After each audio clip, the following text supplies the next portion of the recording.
Uh, Good evening. Today we have with us the Director Health Services, Dr. Josie Desa. We have Dr. Utkarsh Bikotkar, our State Epidemiologist. We have Dr. Sunanda Amonkar, Associate Professor, Department of Internal Medicine, GMC, who's a treating doctor, head of the team at ESI Hospital. And we have Dr. Ira Almeida, our Medical Superintendent of South Goa.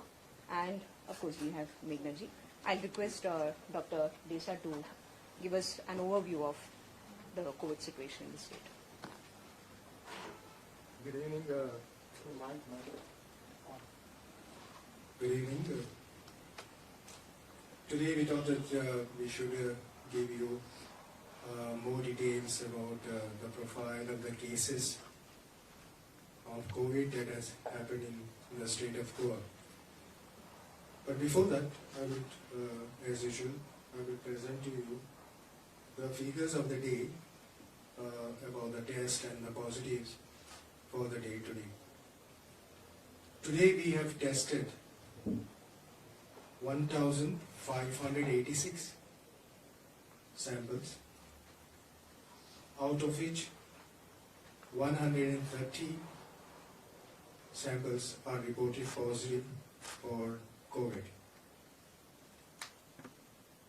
This brings the total, the cumulative total of samples tested to 91,182, and the cumulative figure as of today for the positive stand at 2,583. We have 53 cases which have recovered, cured, and they are discharged. So total number of patients who are discharged, cumulative as of today, stand at 1,540. A bit of analysis that we did, if you take the total population of the state and the total samples tested, that is like we have tested 6.07% of the population of the state. 6.07% of the population has been tested. If you take the positivity rate of the total tested, then we stand at 2.83%. So total samples tested, 2.83% of that tested, total tested, that is 91,182. So we stand at 2.83%. Our recovery rate is 59.6%, and our case fatality rate is less than 1%, it is 0.61% of the total positives. So case fatality stands for 0.61%. Before we go to the profile of the cases, now today's, as I said, we have 130 cases reported positive today, and Dr. Utkarsh will be giving you the breakup of this 130 cases reported positive today.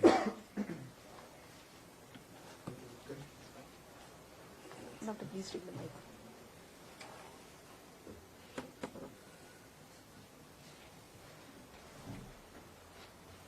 The director has already said we have total of 130 cases today. Out of 130, the breakup goes like this. We have maximum cases from Tulip Diagnostics from Varna. We have got today 54 cases from Tulip Diagnosis. And other breakup of cases is travelers who have travelled by flight are 2. Kumkoli, we have got 12 cases which are from ITC. Kumkoli. Paturpa, we have got 3 cases. Pali, we have got 1 case. Madgaon, we have got 3. Molim, we have got 2. Talavlim, Ponda, we have got 3. Vere, we have got 2. Polim, Shiroda, we have got 5. Bicholim, Marcel, Savadem, Kamulim and Panjim, we have 1 each. Chimbel, we have 10 cases, which are 8 from Indranagar and 2 from Gaulebad. Navirim, we have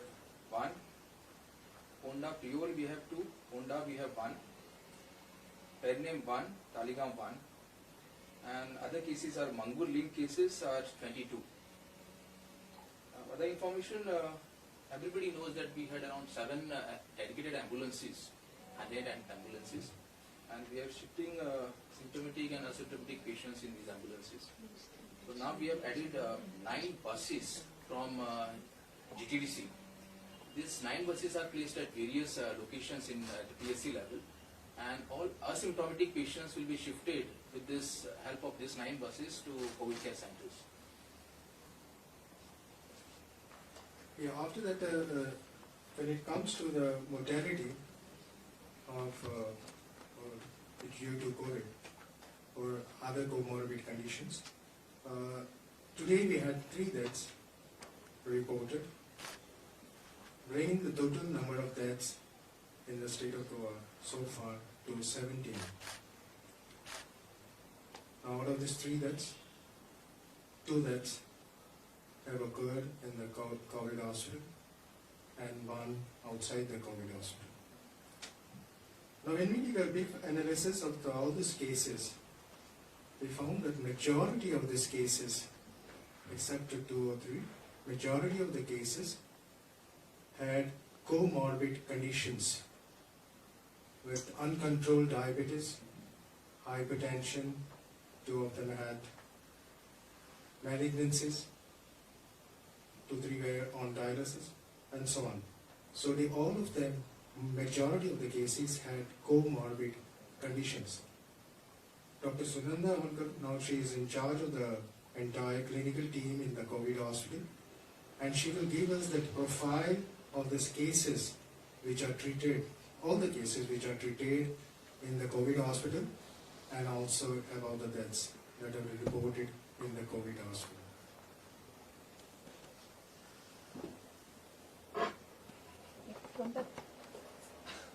From the time COVID hospital was started, so far we have had 462 admissions, and we have had 14 deaths at the COVID hospital and 3 deaths outside the COVID hospital. As far as the breakup is concerned, there were 9 males, breakup of cases at COVID, 9 males and 5 females, whereas the 3 patients who expired outside the COVID hospital were all males. In relation to age, if we split the deaths, then people who are above 80, we have lost 3 people, of which 2 were bedridden for a prolonged period of time. They had dementia, they had malnutrition, and they tested positive for COVID. One of them tested positive and presented to us with bilateral pneumonia. In the age group between 70 and 80, we have had 4 deaths. 3 of the patients had comorbid conditions like diabetes and hypertension, and 1 of them had a past history of stroke. Between 60 and 70, we have lost 3 patients. 1 was a hypertensive, 1 was a chronic obstructive pulmonary disease, and 1 was a diabetic patient who was on maintenance hemodialysis because of chronic kidney disease. Between 50 and 60, we have lost 1 patient, and he was a case of hypertension, diabetes mellitus, heart problems, and had undergone a bypass surgery in the past. Between 40 and 50, we have lost 2 patients. Both of them were having malignancies and were on chemo and radiotherapy. One of them was a relapse of a malignancy. Less than 40, we have lost only 1 patient, and he also had decompensated liver disease. About the deaths which were outside COVID hospitals, all of them were males. One was a 50-year-old male who presented with fever and breathlessness. He came to GMC. He was in respiratory distress, and he died within a very short time of coming to GMC. The other one was a 45-year-old male. He had some chronic disease. The details were not known. He also had a history of fever, but he died at home. And the last one is a 58-year-old patient who was uncontrolled diabetes, hypertension, and myocardial infarction. This has been certified by a private practitioner, and he's tested positive later on. Out of this total deaths, 17 deaths she has mentioned, 3 deaths, patients were referred from the private hospitals to one was receiving the treatment, came directly, and 2 of them were referred by one major private hospitals, the big corporate private hospitals, and both patients were in distress, and in that condition the patients were referred to the COVID hospital. So almost 3 came from the private sector. Now just to give a brief about what we are doing in the COVID hospital, how we go about in the COVID hospital, and what are the facilities, and how we are augmenting the services in the COVID hospital. Dr. Ira, in charge of the COVID hospital, she can. The ESI hospital was a 60-bedded hospital and we upgraded it to a 220-bedded hospital. At present, we have a 6-bedded ICU. We have now started a 20-bedded ITU, which is an intensive treatment unit, of which 12 beds will be kept for NIV, that is non-invasive ventilation, and 8 beds will be kept for other serious cases. We also have a 8-bedded PICU, that's a pediatric intensive care unit. We have 200 oxygen beds, of which 76 have bedded panels with piped oxygen. We have 80 ventilators, we have 1 high flow oxygen system, and we have ordered for 4 more, which are expected this week. We have now 2 dialysis machines. We also have injection remdesivir, and we have tocilizumab. We permit caretakers. At present we have 5, of which 3 are ex-positives. We give them PPE and accommodation as well. All supportive facilities are in place. We did have a problem with the kitchen because 4 of our kitchen staff tested positive. So we were compelled to outsource the night meal and the breakfast. But from today we have started, we are fully functioning.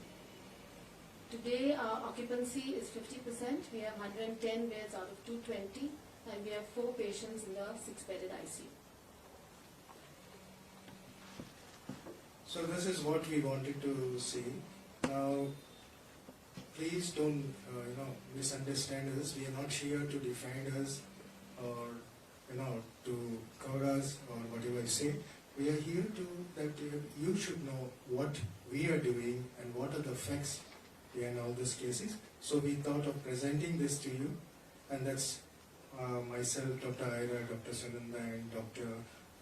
Utkarsh tried to put it across to you.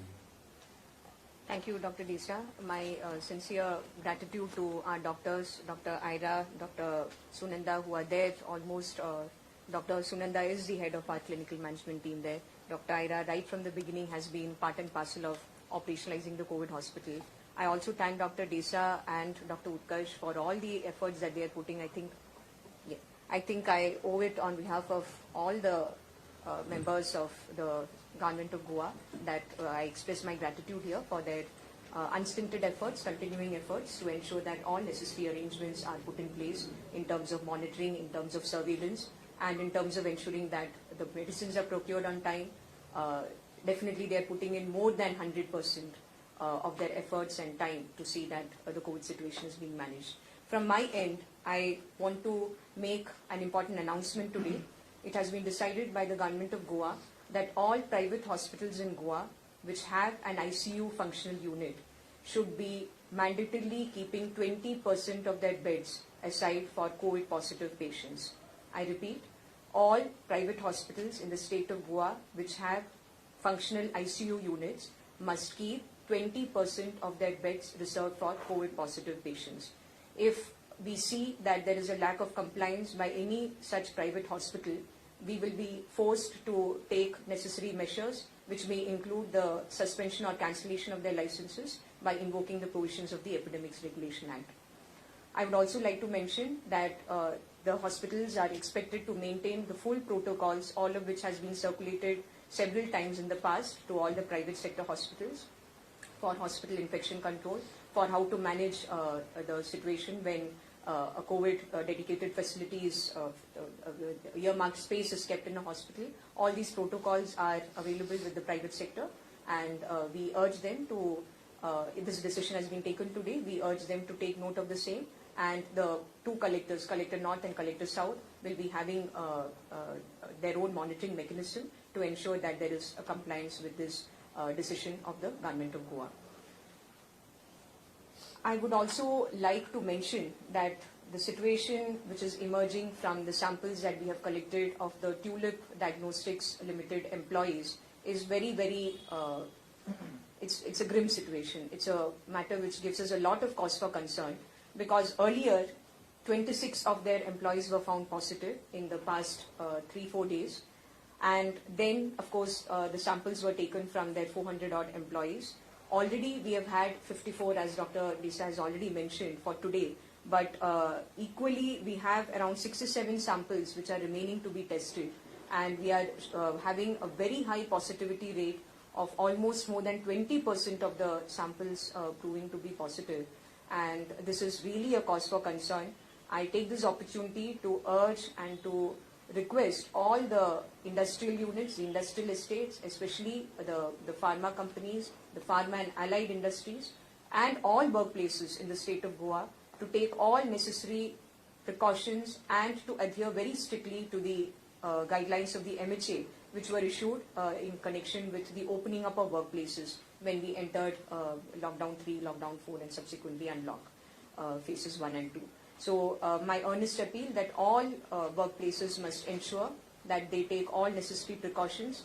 It is really quite sad that we are having a situation where one employee is then infecting many other employees. All necessary precautions must be taken. In the case of Tulip Diagnostics, as we can see, the numbers are very, very high. And this is not the final picture, because while the 67 samples remain, I will not be able to tell you what is the final tally. Definitely by tomorrow we will know what is the final tally of the number of positive cases from Tulip Diagnostics. Thank you. Ma'am, in Tulip Diagnostics, how many people, do you have any data, how many people are from outside state working or the bordering states? No, I don't have that data available with me right now. But I can tell you one thing, the government of Goa has not permitted the day-to-day movement of employees. That is something that was requested for, but it was not agreed upon, that employees be allowed to come during the day and go in the evening and then come back. That is not something that we have allowed. But as to how many of them are actually from outside Goa but are staying here and working with any of the companies or for Tulip, I would not be in a position to say. And what is the condition of the MLA Clapasia and I has think- Dr. Yes. Edwin tested positive? I think Dr. Amolkar is the best person to talk about our honorable MLA. So, The Honorable MLA is stable and he's showing signs of improvement. Okay, about Dr. Edwin? Dr. Edwin has tested positive only today, so I have not examined him today, but he is coming to the ESI hospital. Where are these laborers presently of Tulip? Because we're waiting for their results. yes. So where are they currently? They have been asked to be there. They are not exactly laborers, they are employees. They have been asked to maintain very strict quarantine in the places where they are residing. Basically, the company itself has accommodation provided to them. So they have been asked to maintain strict isolation in that accommodation. The persons who have already been tested positive are, of course, being shifted. Any investigation is being done about the source of infection in the Tulip, because 80 people have tested Yes. positive so far. You see, about investigation as such, we have, our job is to trace the contacts, and Dr. Utkarsh, would you like to comment on that? About what was the beginning? Actually, the initial patients, what we have got from even from Tulip, were related to Mangur and Mangur related cases. So the possibility of source of infection for Tulip is from Mangur. But the matter of concern is that it spread.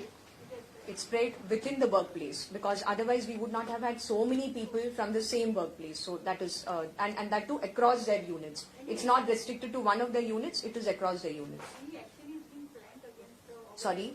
Any action is being planned against the organization, because there will be somewhere left on their part. Well, as of now, you're aware that the Collector South has ordered closure of the unit for 14 days. That's all that I would be able to tell you right now. Any other company have some? Yes, there are a few, one isolated cases which have come up from a couple of other companies. There is one case, Doctor, am I right, from Cipla, and then one more case from, there are a couple of companies from where the cases have come. Suppose if a patient now, like suppose if I test positive and I go to a private hospital, what is the fee that I have to pay them? Yes. So regarding the charges, what we will be, what has been decided already, approved by the government, and the order will soon follow. it will say that the charges which are going to be taken by the private hospital for the treatment, for the room, and for any other associated facility, treatment facility that they are extending to the patient will have to be shared with the DHS. So that will give us an opportunity to see and monitor the rates which are being charged. At this stage, there is no cap set. Not right now, no. There are, yes, sir, yes. Yeah, doctor, a majority of cases are from Vasco or surrounding areas. Is there a reason why, because of this peculiarity?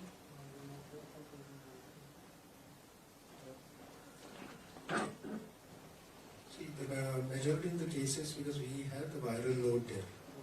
We have a viral load there, and epidemiologically, if Utkarsh also correct me, the cases usually start with the younger generation, and when they go home, this virus gets into the home, and the people who are on sick bed, on the bed, sick, then comorbid conditions, they get affected. This is how epidemiologically it spreads, and as the viral load builds, the virulence increases. So the cases affecting that's the thing. But you must remember that, as I said earlier, and Dr. Simanda also said, presented to you, majority of the cases that's which has occurred are having severe comorbid conditions. Within Vasco, Utkarsh can add to that. Utkarsh. See, Vasco, as we know, the first major outbreak or major clustering what we got was on Angulli. So our spread maximum is occurred from there. And secondly, as director has said, the more active population whatever is there, they are the people who move around. And that's how it spreads. And Mongol is linked to various other small slums in and around Vasco because of relatives here and there and all those things. And that's how there have been many clusters which were formed in Vasco.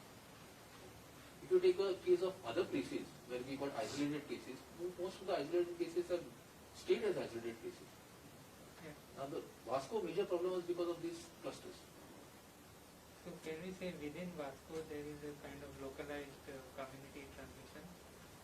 It's actually a major clusters, not some clusters which are formed. The major transmission is in our Angulli, the containment area. Also, in terms of your asymptomatic cases, is there an average period that you're confirming now that these many days they do end up staying in the hospital or COVID care center? And what is the nature of asymptomatic cases so far that you've got? Because 80% of them are, I believe, asymptomatic. Most of them are presented with fever, body ache, malaise, sore throat, and cough. A couple of them have had loose motions. These were the presenting complaints. As far as the discharge policy, we are following the central government guidelines. But are they getting better in less than 14 days? What Yes. What we do is at the end of 10 days, Generally, they have symptoms for about 2 days. So after that, as soon as we transfer them to a COVID care center, where we keep them up to 10 days. So they have to be asymptomatic from day 1 for 10 days, or they can be 10 days counting from when they develop symptoms, and the last 3 days they should be without fever.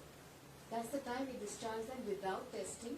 We advise them home quarantine for another 7 days, and on day 14 we have a telephonic kind of follow-up with them. And there is this error in the bulletin. 38 cases are shown as from Bali. Whatever. Bulletin of yesterday? Yeah. And actually it is from, most of the cases are from Patorpa. Patorpa and Bali are two different cases. Comes under PHC Bali. Yes, That's the but we take the point, we'll definitely look into it. We'll correct it if there is a need for it. Is there a statement you want to make? Because every day when you see that the cases are increasing, I mean, I understand from the percentages it's quite less, but there's a sense of fear and there's a lack of confidence. So any of you want to make a statement right now on how does the average go and look at it? Can you repeat, please? There's a sense of fear because of the numbers that keep showing up every day. So, And I'm saying, what would you like to say in response to that, in the minds of the people because of this? Yeah, the numbers are increasing, no doubt, but everybody has to be cautious, everybody has to take the precautions. This happens not only in COVID case, in any outbreaks that we have. precautions are to be taken by everyone. We should neglect. We should not neglect. Right? Now, as it is by, I'll give you an example. Right, when we handled the cases like of H1N1 somewhere in 2009, 10 and all, the same picture was there almost, and then gradually the people started taking precautions, and as the people started taking precautions, the disease went less and less. So whether the precautions has to be taken, people has to be cautious, people has to take the precautions, has to be careful. Okay, and as you take the precautions, the load or the disease will go down. And have you got a good response to your plasma therapy call? Plasma therapy, yes, it has been Dr. Sunanda. We are yet to start the plasma therapy. I think what was perhaps being suggested is a donor, the donation of plasma. Yes, we are getting a good response for it.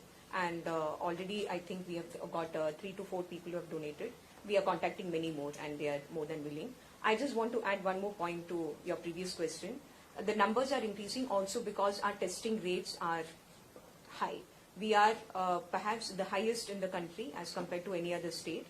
Doctor already mentioned that over 90,000, and per million the figure is 60,000 plus, more than 60,000 tests per million population, which is a criterion which is used globally. So naturally when you are testing more, you are likely to get more positives. So therefore there is no cause for panic. Please do not panic. But as Doctor rightly mentioned, my appeal to the public is do be cautious and take all necessary precautions. Ma'am, what is the chance of recurring once an asymptomatic patient is discharged? Recurring where? Recurring of the infection, reinfection. Reinfection of a person who is already treated. Who would like to comment on? Once you have the infection, you get the infection, you have the antibodies developed in your body. That antibodies gives you all the protection to prevent you from the reinfections. So you're protected with the antibodies. When anybody from hotel has tested positive, the tourism started. Have you got any reports, Doctor, of any person staying in a hotel? From Kalangur? You are saying hotel personnel or staying in hotel? Staying in tourist. Quarantine people are getting. The people who are coming from outside, now whatever travelers we say, the flight, train, they have been quarantined till the time their reports are out. So when they are test or come positive, they are still in the hotel. They are quarantined there and we pick them up from the quarantine place. But that's what he's asking. There are cases like that. Today there are two. Yes. It normally comes under the category of travelers. You may be seeing in our media bulletin every day that we have a category of travelers. But these are not all of them. If you are asking whether all of them have come to Goa, they could be travelers who stay in Goa. They may have come and they may have gone to their homes also. So exactly how many of them have been staying in a hotel and have got infected, we wouldn't have the figures right now. What additional care doctors are taking who are working in COVID hospital? Because one doctor. We are using appropriate PPEs, and I think if you use the appropriate PPEs, then you are well protected. But Dr. Edwin Rose. At least 10 days after he's come home. After How that, he's. often do you test your frontline staff, like in hospitals? Like when was the last time Dr. Edwin got tested? I'm not sure about Dr. Edwin, but generally the policy is that after they finish their time that they have to be in the hospital, they're advised to test 3 days after the last day of being in the hospital. Some of them request to be tested the day they're leaving, which we also permit. So we wouldn't know about Dr. Gomes. No. Because it's almost 10 days he's come home. Yes, That's yes. So you mean to say that he's got the infection, contacted the infection somewhere outside? We have not said anything. we hope and pray that Dr. Gomes, who has contributed such a lot to the cause of COVID treatment and COVID management in the state of Goa, we hope and pray that he gets well soon and joins us back soon. We also wish safety and good health to his family. Madam, would the treatment in private hospitals be covered by the TDSSY of the state government? Yes, The full. as per the terms and conditions of DDSS. And how many of Dr. Gomes' contacts have been quarantined? His immediate family has been swabbed, and definitely we are the same. There's nothing special about Dr. Gomes that way. definitely the contact tracing that we do with every other patient, we are doing with Dr. Gomes as well. And he, being a doctor himself, would definitely have been responsible enough to ensure that he has not interacted with too many people. Extra care while treating, you know. Sorry? Doctors have to be extra cautious while treating the people. Absolutely, absolutely. But this is a virus at the end of the day, and therefore the precautions can be taken, the precautions will be taken and are being taken. Ma'am, in the 17 there, how many Goans are there? Goans, that is not an analysis we have gotten into, because every life lost is a life lost for us. We have not analyzed how many Goans are there. I'm not even very sure how you would define Goan in the sense of trying to find out about a dead person, whether he's Goan or not. I'm not very sure how we would go about that. All right? Yes. Regarding education, work from home to the teachers, government has taken this year. No, the file is under submission and government will be taking a decision. Thank you.